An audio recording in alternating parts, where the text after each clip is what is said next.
The smell hits first, hot metal, machine oil gone slightly rancid, and underneath it the copper tang of blood that has dried into the grating one too many times to ever fully scrub out. Steam hisses somewhere overhead, venting off a coolant line that's been patched with human hands so many times it's more weld bead than pipe. A wrench clatters against the deck. Somewhere down the row, a woman coughs, deep and wet, the kind of cough that means the foundry dust has been in her lungs for years and isn't leaving. Cole Bennick doesn't look up right away. He's got both arms buried to the elbow in the guts of a coolant regulator that's older than he is, and if he pulls his hands out wrong, the whole unit is going to vent superheated steam into a room with 40 people in it. So he works. Slow, careful, patient. The only kind of patient a man can be when patience is the only thing nobody's ever managed to take from him. His coveralls are the gray-brown of every slave assigned to Forge Deck 9, stiff with old sweat and fresh grease, sleeves rolled to the elbow to show forearms roped with a kind of muscle that doesn't come from a gym. It comes from 12-hour shifts, wrenching on machinery built by a species that never once considered a human spine when they designed the access panels. There's a scar along his jaw, pale and old, and a fresher one across 2 knuckles where a coupling bolt bit him last week. He wears a collar, dull iron gray, flush against his throat. Not decorative, never decorative, wired into the station's tracking grid so that House Vosk always knows exactly where its property has wandered off to. Nobody on Forge Deck 9 looks twice at Cole Bennick. That's rather the point of him. He is not fast. He is not strong, not by the standards of the things that own him. He is 34 years old and built like every other overworked mechanic in every other slave gang on every other captured world in Caldrathi space, unremarkable, replaceable, forgettable. Exactly the kind of man nobody expects to matter. Earth fell 41 years ago, before Cole was even born, and he grew up the way every human on the occupied worlds grows up now. Inside the wreckage of a civilization that lost a war nobody back home even knew they were losing until the ships were already in orbit. He was born in a labor camp outside what used to be Cleveland, taught to read off the backs of maintenance manuals because those were the only books the occupation allowed to circulate freely, and shipped off-world at 19 because a station 3 systems away needed mechanics who wouldn't complain about the pay. He has never seen the ocean. He has seen exactly one photograph of it, curled and yellowed, that Myra keeps folded inside her boot and won't let anyone touch. What he has instead of an ocean, instead of a childhood, instead of anything resembling a life he chose for himself, is an almost unnatural gift for understanding machines that were never built with him in mind. Caldrathi engineering runs hot, runs heavy, and runs on the assumption that whoever's servicing it has 4 fingers spread wide enough to span a housing built for hands twice the size of a human's. Cole learned to compensate for that the way he's learned to compensate for everything else in his life, by getting good enough at the actual work that nobody bothers asking whether he's suited for it. 11 years on Forge Deck 9. Coolant regulators, pressure valves, servo actuators, environmental control loops, reactor coupling assemblies. He has had his hands inside every single system that keeps this station's slave labor half of the operation breathing, and in 11 years, not one Caldrathi engineer has ever once asked him a question about how any of it actually works. Why would they? He's furniture that fixes things, nothing more. The regulator gives a soft click as the seal seats. Cole exhales, slow, and eases his hands free. Bennick. The voice belongs to Myra, 71 years old, hands like driftwood, one of maybe a dozen people left on the deck who remembers what Earth's actual sky looked like before the occupation. She's supposed to be resting, 3rd shift, mandatory sleep cycle, but she's crouched by his toolbox instead, watching the door the way she always does now. Overseer's coming through, and he's got company. Cole doesn't stop wiping his hands on the rag tucked in his belt. Company, on Forge Deck 9, is never good news. He glances toward the far hatch anyway, because ignoring a warning from Myra has never once been the smart move. The overseer Grask, a mid-tier Kaldrathi enforcer with a voice like a rock tumbler and a permanent sneer carved into a face that was never built for human expressions, steps through first. Behind him comes someone the whole deck goes quiet for. She is tall in the way that makes humans feel like furniture. 7.5 feet of dense, plated musculature sheathed in obsidian-black chitin that catches. The foundry light in dull, oily gleams, jointed at the shoulder and hip in ways that suggest an anatomy built by evolution for a much colder, much crueler world than Earth ever was. Her mandibles sit tucked close against a jaw that could take a man's arm off without much effort, and her eyes are a flat, depthless amber, pupils narrowed to vertical slits that track the room the way a predator tracks a herd, cataloging, not curious. A cloak the color of dried blood hangs from one shoulder, pinned with the sigil of House Vosk, and every slave on the deck who's been here longer than a month knows exactly whose sigil that is.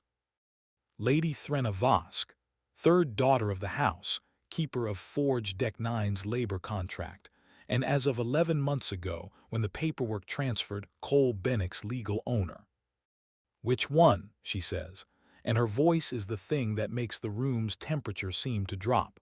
"Struck a member of my household staff." Nobody answers. Grask's eyes flick, once, toward the back corner where Myra is trying very hard to look like a piece of the wall. "The old female," Threnna says before anyone has to say it for her, "was disciplined for an infraction. Insufficient output. Standard correction." Her gaze finds Myra across the room, and there's nothing in it, no anger, no interest, the flat administrative disinterest of a woman discussing a broken tool. "I am told a laborer intervened. Physically." Cole sets down his rag. "That be me," he says.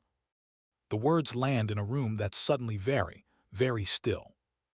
Threnna turns her head toward him with the unhurried precision of a gun turret finding its target. Up close, she is even larger than she looked from across the deck, and Cole has to tip his chin up to meet those slit-pupiled eyes, which is a thing he does anyway, because looking at your feet has never once fixed anything. "You struck Overseer Grask," she says, not a question, a confirmation for the record.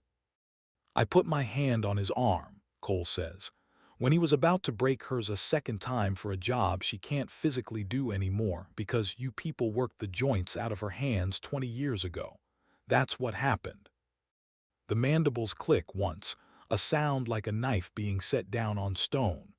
"You corrected an overseer's discipline of another asset." "I stopped an old woman from getting her wrist snapped over a production quota. She was never gonna hit no matter how hard you squeeze her," Cole says. "Yeah." Somewhere behind him, Myra makes a small, frightened sound, and Cole doesn't take it back, because he's never once taken it back. Not from the day the collar went on, and he's not about to start now. Threnna studies him for a long moment. Humans, in her long experience of them, tend to talk fast when they're afraid, filling silence like it might save them. This one hasn't moved, hasn't apologized, hasn't lowered his eyes. She has served 3 tours along the outer conquest fronts. She has broken warriors of 6 other subject species across the width of Kaldrathi space, watched proud things kneel, watched proud things die, and in all of it she has never once revised the single core lesson every Kaldrathi child learns from a hatchling's first breath. Humans do not fight. Humans do not resist. Humans bend, or humans break, and there has never in living memory been a third option. It is why the occupation of that pale little water world went as smoothly as it did. It is why House Vosk keeps 3 entire Forge decks staffed almost exclusively with human labor, and hasn't lost a shift to organized defiance in a generation. Fragile things learn their place quickly, once you show them what happens to the ones who don't. "Tell me your name again," she says, "so that I remember it correctly when I am finished with you." "Cole Bennick." "Cole Bennick." She turns the syllables over slowly, the way she'd turn over an unfamiliar tool, uncertain of its purpose. "You understand that I could simply have you executed for this. No trial required. No witnesses necessary. It would take less effort than the sentence I am currently forming. You could, Cole agrees. You're not gonna, though. Something flickers behind the flat amber eyes, not quite surprise. Caldrathi faces aren't built for surprise the way human ones are, but something adjacent to it. And why is that? Because an execution's boring, Cole says, and you've got a whole gallery of nobles up on those catwalks who are gonna want a story out of this. You don't want the story where you had a mechanic quietly dragged out back. You want the one where you make an example. He shrugs, and it costs him a little to keep his voice level. So make it a good one. Frail little thing, she says almost conversationally to Grask, though her eyes stay on Cole. It's remarkable, isn't it? No plating, no venom, no claws worth the name, and still they think their hands belong on things that aren't theirs to touch. Shall I have him flogged, my lady? Grask offers, with the eagerness of a man hoping to be noticed. No, Threna's tone doesn't change, but something in the amber eyes sharpens, interested now in a way it wasn't a moment ago. Flogging is for animals that don't understand consequence. This one understands perfectly. He simply doesn't believe the consequence applies to him. A slow, considering pause. I find that I would like to correct that belief personally. She looks at him the way a butcher looks at a side of meat she's deciding how to cut. And when she speaks again, the words come out with the weight of law behind them. Because on a Caldrathi station, when a noble of the house speaks certain words in front of witnesses, they become exactly that. I invoke the old right, Threna Vosk says. A trial of blades, myself against the asset-designated Bennett Cole, 3 days from this hour in the crucible before witness of the gathered houses. Her gaze doesn't leave his face. If he yields or dies, the matter of discipline on this deck returns fully to my authority without further interference forever. If by some accident of fate he does not, a faint, almost amused curl at the edge of her mandibles, the closest thing to a smile her face is built to make, then the old female's labor contract is voided, and she lives out what remains of her miserable little life in comfort. That is the wager. That is the law. Refuse, and the old female dies tonight along with the rest of this work gang for the crime of harboring a laborer who lays hands on house staff. The room doesn't breathe. Cole looks at Myra. Myra, who taught him how to read a Caldrathi pressure gauge his first week on this deck, who covered for him twice when he was too slow on a shift because his hands were shaking from 3 days without proper sleep, who has never once, in 11 months, asked him for anything. He looks back at the 7.5 feet of armored death standing in front of him, offering him a fight he cannot possibly win by any measure anyone in this room would recognize as fair. 3 days, Cole says. Fine, I'll be there. He doesn't sleep the first night. Not from fear, exactly. Fear would almost be a relief, something with an edge he could push against. It's the arithmetic that keeps him up, running the numbers over and over on the cot in the dark, while the rest of the barracks breathes around him in restless, uneven rhythm. He has never trained for combat a day in his life. He has spent 11 years, first on Earth under occupation and then here on the station, doing exactly one thing well, fixing machines that were never designed for human hands, in conditions that would kill most people twice over, and doing it anyway. That is the entire sum of his expertise. That is the only weapon he actually owns. Threna Vosk, by contrast, has killed things bigger and meaner than him for sport since before his grandparents were born. Caldrathi warrior caste, trained from childhood in the blade forms of a species whose entire military culture is built around single combat as a demonstration of dominance. She will be faster than him in a straight line, stronger by a margin that isn't close. Better armored, better armed, and she will not tire, not the way a human tires, because Caldrathi physiology runs on a metabolism built for long, patient hunts across a cold homeworld, conserving energy, moving with brutal economy. Cole lies in the dark and does what he's always done when a machine looks unfixable. He stops asking whether he can win and starts asking what the machine is actually made of. Kaldrathi don't sweat. That's the first thing. He spent enough years elbow-deep in their environmental systems to know it cold. Their bodies run hot beneath that plating, engine hot, and they vent heat the way a reptile does, sluggish and slow, through exposed membrane and open-mouthed panting. Nothing like the fast, efficient river system of human sweat glands that can dump heat for hours on end without the body ever having to stop moving to do it. Every Kaldrathi work crew he's ever serviced machinery for takes mandatory cooling breaks and chilled baths every 90 minutes in the high-heat zones of the foundry. Every one, without exception. It isn't a preference, it's biology. And Kaldrathi joints, servo-assisted where the natural plating doesn't flex far enough, which for a warrior in full battle rig means hips, shoulders, the base of the neck, run on hydraulic fluid formulated for a homeworld's temperature range. He's replaced enough frozen actuators on cargo loader exosuits to know exactly what happens to that fluid below a certain threshold. It thickens, seizes. A joint that should snap shut like a bear trap instead moves like it's dragging through cold honey. He doesn't know yet how he's going to use any of that, but it's something. It's a place to start, and starting is the only part of this he actually knows how to do. There's a third thing, too, one he almost doesn't let himself think about because it sounds too much like hope, and hope has burned him before. Kaldrathi combat doctrine, as far as he's ever seen it, and he's seen plenty, watched enough old right duels from the lower gantries over the years to know the shape of them, is built entirely around the first 90 seconds. Overwhelming force, overwhelming speed, a single decisive engagement that ends things fast because their bodies, for all their strength, were never built to sustain that level of output for long. It's a hunting strategy suited to a homeworld where prey either dies in the first burst of the chase or gets away entirely.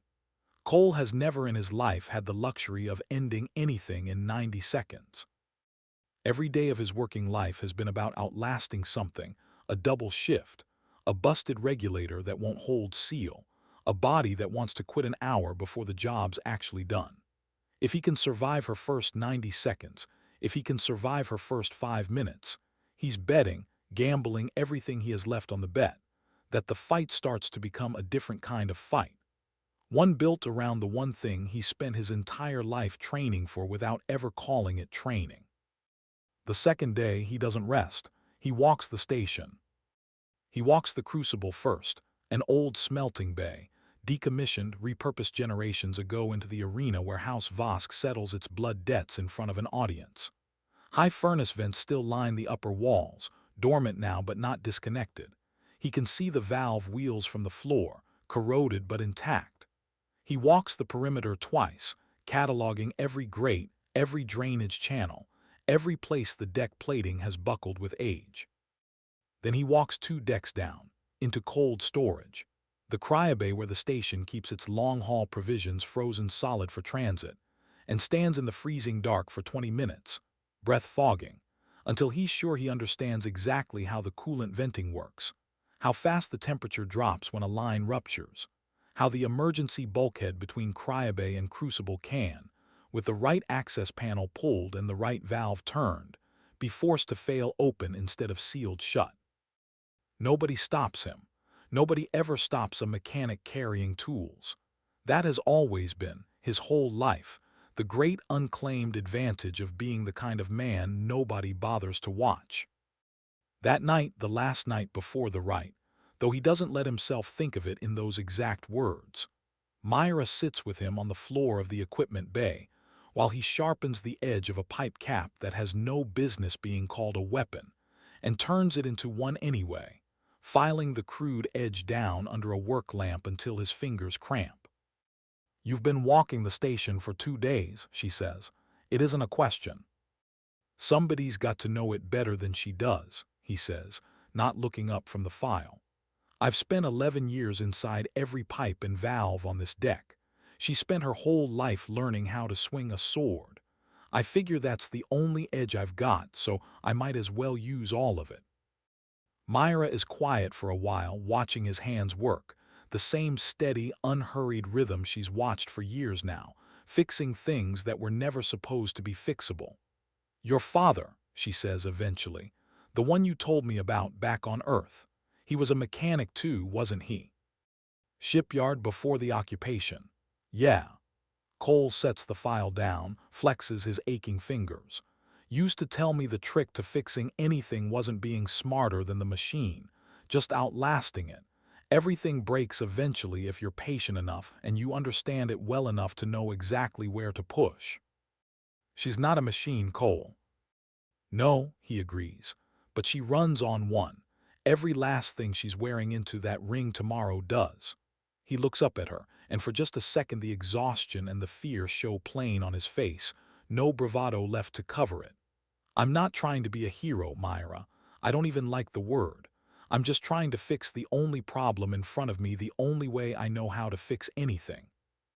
On the third day, an hour before the Crucible opens its gates, Myra finds him in the equipment bay, checking the straps on a set of scavenged leather wrist guards that are the closest thing to armor anyone's willing to give a slave about to be publicly killed for the entertainment of the gathered houses. "You don't have to do this," she says, and her voice cracks on it, 71 years of surviving this station finally showing through. "Yeah," Cole says, not looking up from the strap. "I do." "She'll kill you." "Maybe." He finishes the buckle, flexes his hand, feels the leather bite into his wrist. "Or maybe she just finds out the hard way that I've spent 11 years learning exactly what makes her people's machines fail." He looks up, and there's nothing brave in his face, nothing heroic, just tired, plain-spoken certainty. The same look he gets staring down a busted reactor coupling at 3 in the morning. "Either way, Myra, you're not dying on this deck for something I did. That part's not up for negotiation." The Crucible fills the way and execution fills, slow, murmuring. A low tide of Caldrathi nobility in ceremonial plate taking their seats along the high catwalks, mandibles clicking in idle conversation, betting markers changing hands. A few hundred slaves line the lower gantries too, forced witnesses, silent in the way that only people with collars on know how to be silent. Furnace heat radiates up from the old smelting floor already, banked and building, because someone, likely at Threna's own order, to make her contempt for the contest complete, has had the dormant vents relit for the occasion. Threna Vosk enters from the high gate in full battle rig, black plate over black plate, a blade at each hip long enough to open a man from collarbone to hip in a single stroke. She looks, standing in that heat shimmer, like something built specifically to end arguments. Cole enters from the low gate. No armor but the leather wrist guards. A short length of reinforced pipe in one hand, the only weapon he was permitted, chosen deliberately from the salvage pile because it's the one piece of scrap that most resembles a tool he's held 10,000 times before. He looks small down there. He knows he looks small. He's counting on it. The presiding elder gives the signal. The gate seals. The Crucible goes quiet, 300 pairs of alien eyes and a few hundred human ones, all fixed on two figures on a smelting floor that's already starting to shimmer with heat. The heat off the relit vents presses down on the smelting floor in slow, shimmering waves, thick enough to taste, and Cole can feel sweat starting under his collar before either of them has even closed the first step of distance. That's fine. That's the plan, such as it is. He rolls his weight between the balls of his feet, testing the give of the old deck plating beneath his boots, cataloging without meaning to 3 warped panels near the eastern wall, a drainage grate half-sprung 6 paces to his left, the exact angle of the valve wheel he scouted 2 days ago sitting patient and rust-orange against the far bulkhead. None of it looks like a weapon. All of it is one, if a man's patient enough to use it. Threna doesn't rush him. Of course she doesn't. She walks toward him at an unhurried, contemptuous pace, blade loose at her side, the pace of a predator that has never once needed to hurry for anything smaller than itself. "You could still yield," she says, almost bored. "It would spare us both the tedium." "You could still apologize to Myra," Cole says. "Same odds either way." The mandibles click, irritation this time, not amusement, and she closes the last of the distance in a single explosive burst of speed that no human eye should be able to track. He doesn't try to block it. He's already moving, low and sideways, and her blade cuts air where his shoulder was a half-second before. The pipe comes up on instinct more than plan and catches the flat of her second strike with a clang that rings off the smelting floor, and the impact alone nearly takes his arm off at the elbow. He staggers, feels something wrench wrong in his shoulder, and keeps moving, because stopping is the one thing he genuinely cannot afford. Somewhere in the first exchange of blows, in the half-second between one strike and the next, his mind does the thing exhausted, terrified minds sometimes do under enough pressure. It drops him somewhere else entirely. Not far. Just 3 years back, to his first winter on the station, when a fever had put him flat on his back in the barracks for 6 days, and it was Myra, 71 years old even then, who'd carried his ration share to his cot every single night without being asked, who'd sat up with him the one night the fever spiked bad enough that Grask's people were already drawing up a disposal order in case he didn't make it till morning. Nobody on this station has ever done him a kindness without wanting something back for it. Nobody except her. He remembers that, for exactly as long as it takes Threna's first real strike to come screaming in toward his skull, and then there isn't room in his head for anything except staying alive. For the first several minutes it is simply punishing. She is faster than him in every straight line, stronger in every direct exchange, and she lands 3 solid strikes for every one he manages to avoid.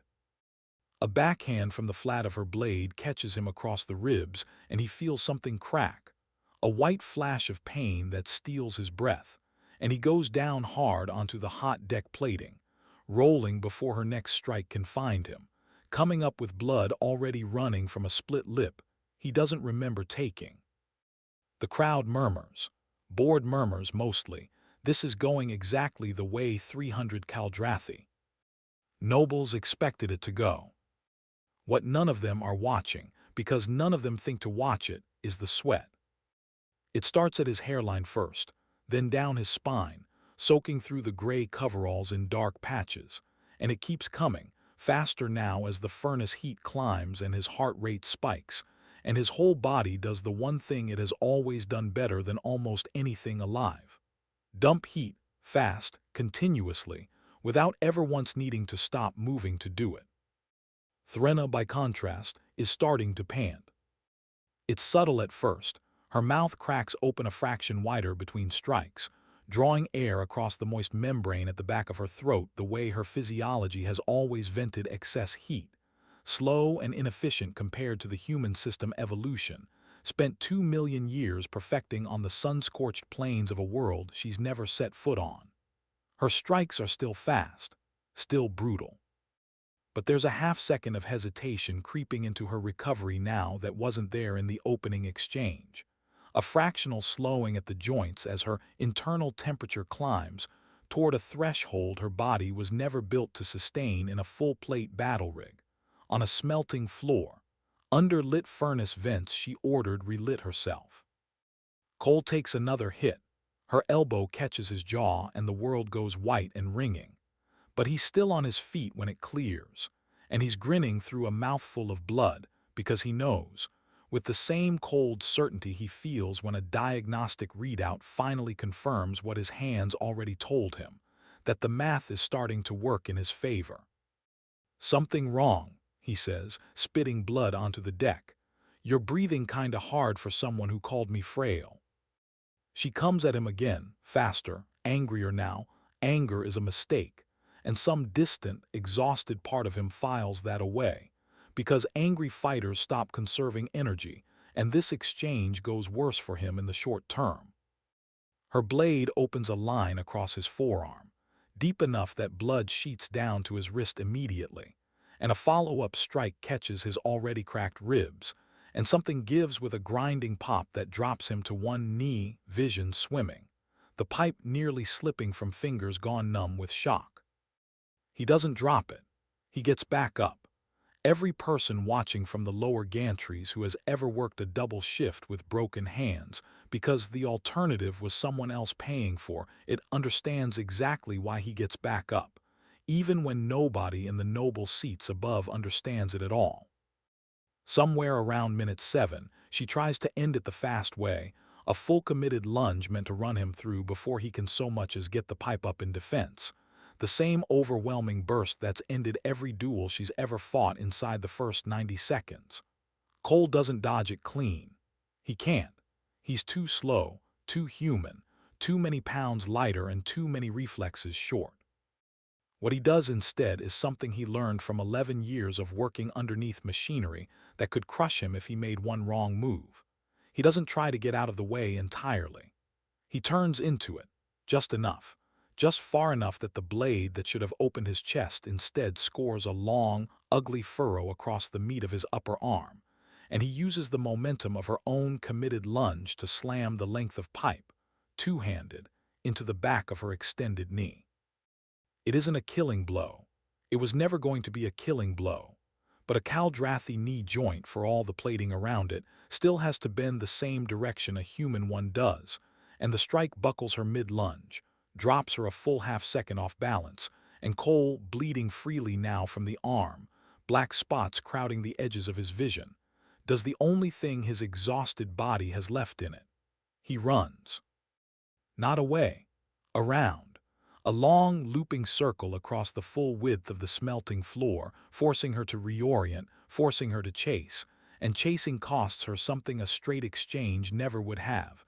It costs her the one resource her whole hunting doctrine was never built to spend carelessly: endurance. She catches him twice more across that circuit, glancing blows that open new lines of blood down his ribs and across his collarbone. But each time she has to reset, has to reclose the distance her physiology was built to close in one violent burst. Not the ragged, repeated bursts he's now making her spend, over and over, on a smelting floor that keeps getting hotter with every furnace vent still quietly venting overhead. The fight drags past 10 minutes, then 15. Unheard of for the old right, most trials end inside 2. Threnna's strikes are still landing, still doing damage, but they're landing slower, wider, with less of the terrible precision she opened with, and her breathing has gone loud and open-mouthed, audible now even over the furnace roar, while Cole, bleeding from 4 separate wounds, ribs cracked, left arm laid open to the muscle, moving like a man held together by nothing but sheer refusal, is somehow, impossibly, still circling her instead of the other way around. He's not winning exchanges anymore. He stopped trying to win exchanges 8 minutes ago. He's hurting her, small steps, forcing her to keep pivoting toward the eastern wall, toward the bank of old furnace vent controls he spent half of yesterday memorizing. And if she notices what he's doing, she's too overheated and too furious to care. The 19th minute is when her strikes start missing entirely. It isn't dramatic. It's small, a half-second too slow on a downward cut that he actually manages to sidestep clean. No pipe needed, just his body finally reading her tells the way he spent 18 minutes learning them. She staggers a fraction on the recovery, joints audibly straining, and in that half-second of opening, Cole doesn't go for her body at all. He goes for the valve wheel bolted to the wall 3 feet behind her, the one he scouted 2 days ago, and hauls it open with both bleeding hands. The furnace vent doesn't roar to life like a weapon. It does something far less dramatic and far more devastating. It dumps a fresh, superheated column of forge air directly into the space around her, spiking the ambient temperature inside her plated battle rig past anything her cooling physiology can vent fast enough. And Threnna Vosk, third daughter of House Vosk, warrior caste, trained bladesworn since childhood, staggers for the first time in the fight, one gauntleted hand slapping against the wall to keep herself upright, breath tearing in and out of her open jaw in great useless gasps. The crowd's murmur changes pitch. Nobody up on those catwalks has ever seen a Caldrathi noble buckle from heat exhaustion in front of a human slave holding a piece of scrap pipe. Cole doesn't press the advantage the way the crowd expects him to. He's too smart for that, and too far gone on adrenaline and blood loss to trust his own strength in a straight exchange even now. Instead he backs off, deliberately, drawing her, staggering, furious, humiliated away from the eastern wall, and toward the low gate on the far side of the crucible, the one that leads, if you know exactly which access panel to pull, directly into the frozen dark of the cryobay 2 decks down. "Come on," he says, voice raw, blood in his teeth. "You're not done yet, big scary warrior cast, come on." It's not brave. It's not a taunt for pride's sake. It's bait, and she takes it, because rage has been doing her thinking for her since the furnace vents opened, and she comes after him in one last burst of speed straight through the low gate he's already forced open, straight into a corridor that dead ends, exactly as he planned it. At the cryobay bulkhead, he spent an hour yesterday rigging to fail on cue. He hits the release as she closes the last 10 feet. Cold hits like a wall. Not brisk, brutal, industrial-grade cryobay cold, the kind meant to flash-freeze cargo in minutes, venting straight into the corridor in a rolling white cloud that drops the ambient temperature 40 degrees in under 3 seconds. Cole's already braced, already moving with it. Human body shocked but functional, adrenaline burning hot enough to keep his limbs working even as his breath fogs thick in front of his face. Threna Vosk, body core already spiked dangerously hot from the furnace, blood vessels still dilated wide trying to shed that heat, hits the cold like a furnace hitting ice water. Her plated joints hydraulic servo assists at hip and shoulder, fluid formulated for a temperate homeworld range, never designed for a 40-degree flash drop, sees almost instantly, the fluid thickening to sludge mid-stride. Her downward strike, the one meant to finally end this, doesn't complete. It hangs, dragging, a half-second too slow. Exactly the half-second Cole has spent 19 minutes and 11 years of split-second machine diagnostics learning to read. He doesn't kill her. He's already decided that 2 days ago, lying awake doing the arithmetic, because a dead noble means blood feud, means every slave on Forge Deck 9 answering for it before the sun sets on House Vosk's grief. What he does instead is something he learned wrenching cargo-loader exosuits for 11 straight years. He drives the length of pipe, with everything he has left, directly into the exposed neural interface housing at the base of her seized shoulder joint. The same housing he's opened and closed 100 times on machines just like the armor she's wearing, and short-circuits the regulator that keeps a warrior's nervous system from frying itself under battle stress overload. Threna Vosk goes down like a felled tower, plate ringing off the frozen deck, and does not get up. Cole Bennick stands over her in the fogging cold, bleeding from 4 places, ribs grinding with every breath, and doesn't feel like a man who just won anything. He feels like a man who just spent everything he had, all at once, and isn't sure there's anything left in the tank to stand on. He sits down next to her instead of walking away, presses 2 fingers to the gap in her plating at the throat, the way he'd check a pressure line, and finds a pulse, slow, but steady, a body shutting itself down into deep systemic rest the way an overloaded machine trips its own breaker rather than burn out entirely. "Yeah," he mutters to nobody through a split and swelling lip. "That's about what I figured." Above them, in the crucible proper, 300 Kaldrathi nobles are on their feet in a silence so total it's louder than any roar could have been. She sleeps for 3 days. Not sleep, exactly, the station's medical staff, summoned in a hurry once the shock wore off enough for anyone to remember protocol, call it a deep neural stasis, the body's emergency response to a regulator overload, and they say, cautiously, that she'll wake when the swelling in the interface pathways goes down and not 1 hour before.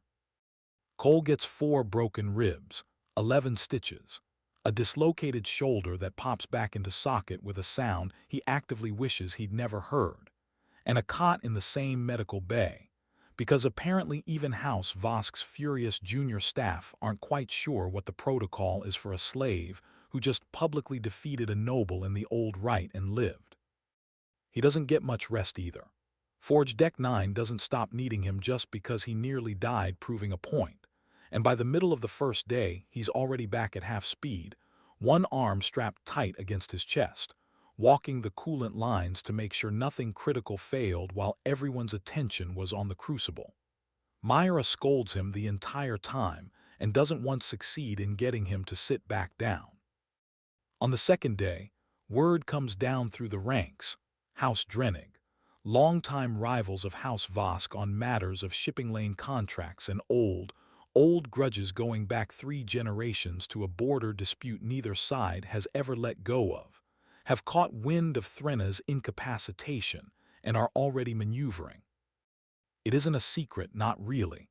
Not on a station this size. Word travels through the labor decks faster than it travels through the noble corridors above them, because slaves have always had better reasons to listen closely at doors. House Drennig has wanted Forge Deck 9's reactor contract for 6 years.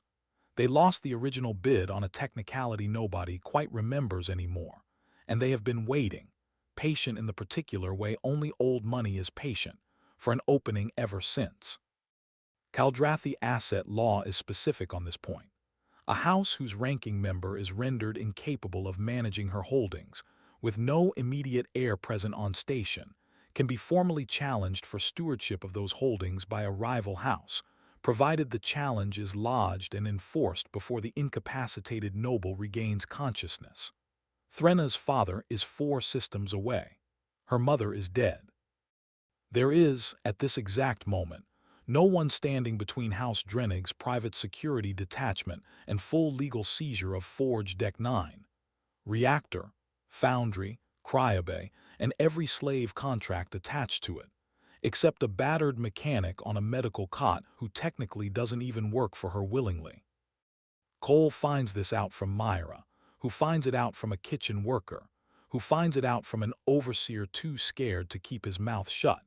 And by the time the information reaches him, House Drennig's boarding party is already 40 minutes from breaching the station's outer ring. He gets off the cot against 3 separate medical staff telling him not to, ribs screaming, arms still in a sling, and does the only thing he actually knows how to do under pressure. He starts thinking like the station is a machine, because it is one, and machines can be made to do things their owners never intended if you know them well enough. He knows the reactor coolant loop. He knows the foundry pressure valves. He knows, better than anyone alive who isn't currently unconscious in a medical bay, exactly how the cryobay bulkhead fails, because he rigged it himself 3 days ago and never got around to properly resetting it. There's no time to do this cleanly. His shoulder is still loose in its socket under the sling.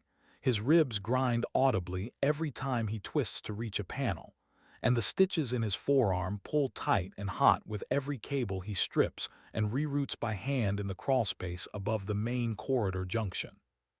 He works anyway, because the alternative is standing still and watching Forge Deck 9, Myra, the kitchen staff, the whole gang of exhausted, collared people who have never once had anyone fight for them, get folded into House Drennig's asset ledger like a line item nobody bothers to read twice. He pulls 3 separate access panels, open with fingers that keep slipping on blood he does. Ain't have time to wipe away. Crosswires the cryobay's overflow relief valve directly into the corridor's environmental override, and jury-rigs the foundry's exhaust manifold to backflow on a 15-second delay he times badly, against his own labored heartbeat, because there's no clock down here and no time to find one. It is not good engineering. It is desperate engineering, the kind born out of 11 years of knowing exactly which rules a system can be made to break, and exactly how far past its tolerances you can push something before it simply refuses to work at all. He gets it done with maybe 90 seconds to spare before the first boots hit the outer ring. The commanding officer, a broad-shouldered Drennig lieutenant named Kessick, opens a station-wide channel before the breach, his voice thick with the particular contempt reserved for a labor deck about to change hands. "Forge Deck 9, he says. the words carrying through every corridor speaker Cole hasn't yet managed to reroute. Under statute of incapacitated stewardship, this holding and all attached labor contracts are hereby claimed by House Drennig, pending formal transfer. Any resistance will be treated as property destruction and dealt with accordingly. You have 3 minutes to stand down. Cole keys the same channel back, blood still drying on his knuckles, voice hoarse but steady. Funny thing about property, he says. Sometimes it fixes its own locks. There's a pause on the other end, just long enough that Cole can picture the exact look on Keswick's face. The particular blend of confusion and irritation of someone who has never once, in his entire career, had a human talk back on an open channel. 3 minutes, Keswick repeats, flatter now, and cuts the feed. House Drennig's security detachment breaches the outer ring in full battle armor, 20 strong, expecting token resistance from an unarmed labor deck, an illegal claim already halfway filed. What they get instead is a corridor system whose environmental controls have been quietly, methodically sabotaged by a man who has spent 11 years learning exactly how to make Caldrathi engineering fail in precisely calibrated, deniable ways. The lead squad hits the same corridor junction where Threnna went down 3 days earlier, and Cole, one arm useless, breathing through cracked ribs, sweat-soaked and furious in a way that has nothing to do with heat this time, dumps the cryobay's entire reserve coolant capacity into that corridor in one sustained burst, not to kill anyone, but to drop the ambient temperature so far, so fast, that every servo-assisted joint in that armor locks solid within 90 seconds, the same way Threnna's did. 20 men suddenly standing frozen and furious, and utterly immobile in a fogbank of their own venting breath, weapons half-raised and useless. At the same moment, 2 decks up, he's rigged the foundry's furnace exhaust to backflow through the ring's secondary access corridor, the only other route to forge Deck 9's control core, turning it into a wall of superheated, half-breathable air that no armored Caldrathi is walking through anytime soon without cooking inside their own plate. Cold on one side, heat on the other. House Drennig's entire boarding party trapped between 2 corridors, a mechanic turned into a vice, using nothing but valves, coolant lines, and 11 years of knowing this station's machinery better than the species that built it.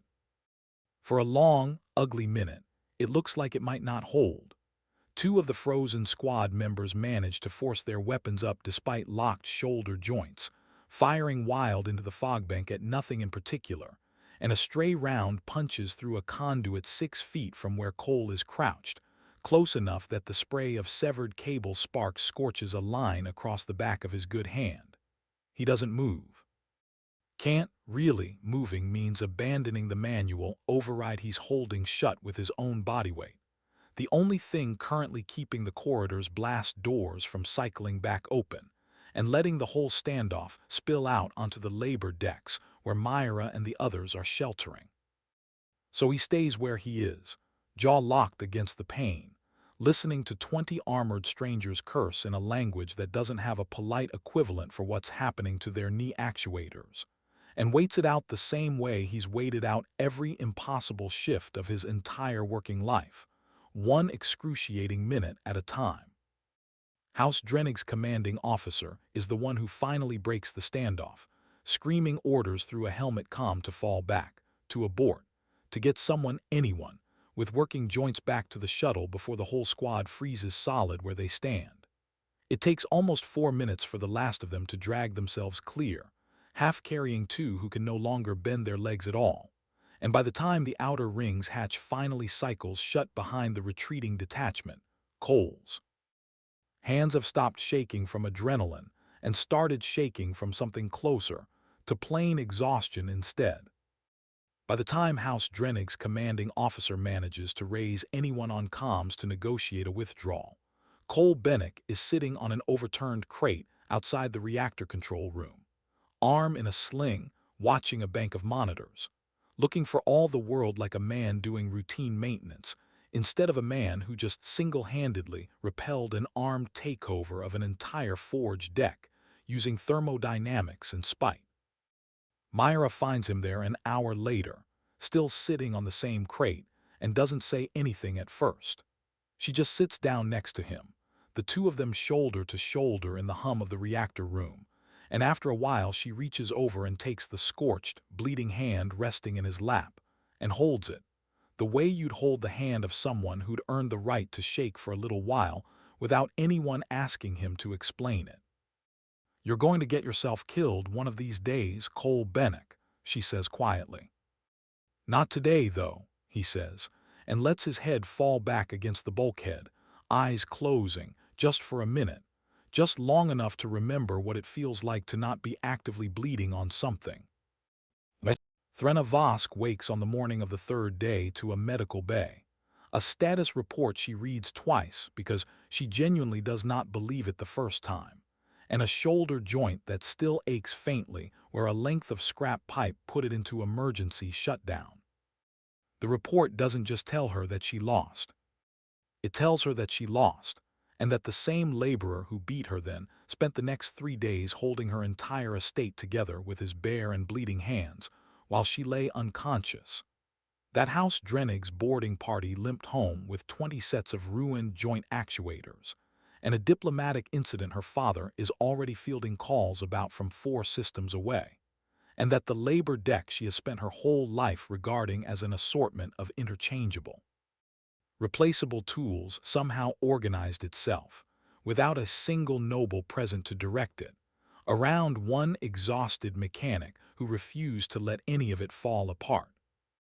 By the time she's steady enough on her feet to leave the medical bay, word of what happened has already spread through every noble corridor on the station, the way word always does when the impossible happens somewhere 300 witnesses can talk about it. She catches fragments of it on her walk down, a pair of junior nobles from a neutral house murmuring about the furnace vents, an old steward openly wagering on whether House Drennig will ever live down the humiliation, someone's granddaughter asking, in the innocent way children ask the questions adults have learned not to, whether it's true that the little human beat Lady Vosk without even using a proper blade. Threna says nothing to any of them. She has a great deal of thinking to do, and none of it, for the first time in her adult life, involves the word frail. She finds Cole 2 decks down, at the reactor coolant regulator he's currently rebuilding, because it took a beating during the standoff with House Drennig and somebody has to fix it, and nobody else on the station knows how. She stands in the doorway for a long moment before he notices her. When he does, he sets down his tool, straightens with the careful stiffness of a man whose ribs are still very much broken, and doesn't say anything clever, just watches her, waiting. Behind her, the corridor is filling stewards, a pair of junior nobles drawn by the news, 3 or 4 slaves from the reactor crew who have stopped their work entirely to watch, Myra pushing her way to the front with an expression that dares anyone to make her move. Nobody says a word. On a station where a gesture like the one Threna is about to make hasn't been offered to a human in living memory, everyone present understands, without needing to be told, that they are watching something happen that the history of this deck will be measured against from now on. Threna Vosk, who has spent every year of her long, blooded life believing with the calm certainty of inherited doctrine that humans were frail things, prey-cast, unworthy of the ground her boots walked on, pulls the gauntlet from her right hand, slowly, deliberately, in front of the handful of witnesses gathering in the corridor behind her, and extends her bare, unarmored wrist toward him, palm up. It is the oldest gesture her people have. It means, this is the softest, most vulnerable part of me, and I am placing it in front of you without a blade between us. It is not a thing offered lightly, and it is never, ever offered to a lesser creature. You did not kill me, she says, when you had every right under the right to do exactly that. Didn't need to, Cole says. Needed you to lose, those are different things. You then defended my holdings while I lay helpless, at Co. Sent to your own body, against a house that would have seen you and every soul on this deck sold off in pieces within the week. Somebody had to fix the coolant loop, Cole says and shrugs, and immediately regrets it because his ribs remind him sharply that shrugging is currently a mistake. Turned out that somebody also had to freeze 20 guys' knee joints solid in a hallway. Busy week. A sound comes out of Threna Vosk that the gathering witnesses have genuinely never heard her make before. Something low and rough that takes her staff a moment to correctly identify as laughter. "Rise if you're able," she says, and there's nothing left in her voice of the cold administrative contempt from 3 days ago. "The status of your contract changes today, mechanic. House Vosk does not hold debts unpaid, and I am considerably in your debt." Cole looks at his sling, at his cracked ribs, at the mess of the coolant regulator still half disassembled on the deck in front of him, and at the woman who tried to kill him 72 hours ago, now offering him her bare wrist like some kind of sacred oath. "Great," he says. "Freedom. Love it. Genuinely thrilled." He picks his tool back up, wincing. "You know what I'd actually love more, though? A hot meal that isn't ration-paced, about 14 hours of sleep, and somebody to explain to payroll that this counts as overtime, because I have been very clear that saving an entire forge deck from hostile takeover is not in my original contract." Myra, watching from the corridor, starts laughing too, a wet, disbelieving sound, and it spreads down the line of witnesses the way relief always does after something enormous has finally passed. Threna Vosk looks at the battered, exhausted, deeply unimpressed human standing in front of her. The one who beat her with sweat and cold, and 11 years of knowing machines better than she'll ever know a blade, and for the first time in her long life, finds that she has absolutely nothing contemptuous left to say about frail little things. "Over time," she says, "granted, a pause and the meal." "Now we're talking," Cole says, and goes back to fixing the regulator, because someone still has to, and it turns out even galaxy-altering heroics don't get the coolant loop running on their own. If you made it this far, drop a like, subscribe for the next one, and let me know in the comments, heat or cold. Which one would you have bet on first? Share this with somebody who still thinks the little guy never stands a chance, and we'll see you in the next story.